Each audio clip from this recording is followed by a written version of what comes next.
Well, on that point, direct experience in Ukraine. So I visited Ukraine and witnessed a lot of the same things you witnessed in Moscow. So first of all, beautiful architecture. Yes.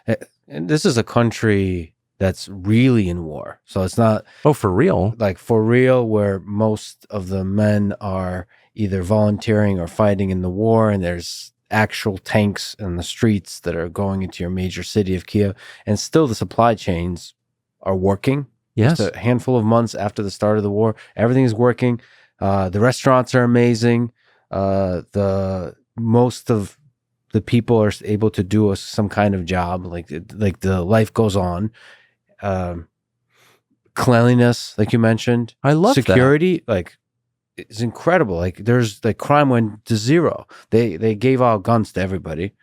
The Texas strategy. It does work. Yeah, when you witness it, you realize, okay, there's something to these people. There's something to this country, that they're not as corrupt as you might hear. Right. You hear that Russia is corrupt, Ukraine is corrupt. You assume it's just all going to go to shit. Well, so that's been, and I haven't been to Ukraine, and I've certainly tried, and they put me on some kill him immediately list, so I can't. I've tried to interview Zelenskyy. He keeps denouncing me. I just want an interview with him. He won't. Yeah.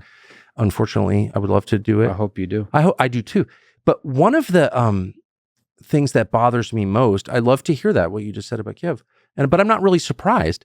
One of the things that I'm most ashamed of is the bigotry that I felt towards Slavic people, also toward Muslims. I'll just be totally honest, because I lived through decades of propaganda from NBC News and CNN, where I worked, about this or that group of people and they're horrible or whatever. And then and I kind of believed it.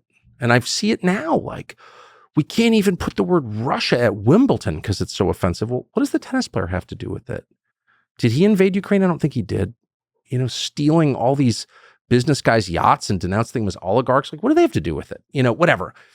Here's my point. The idea that like a whole group of people is just evil because of their blood, I just don't believe that. I think it's immoral to think that. And I can just tell you my own experience after 8 days there.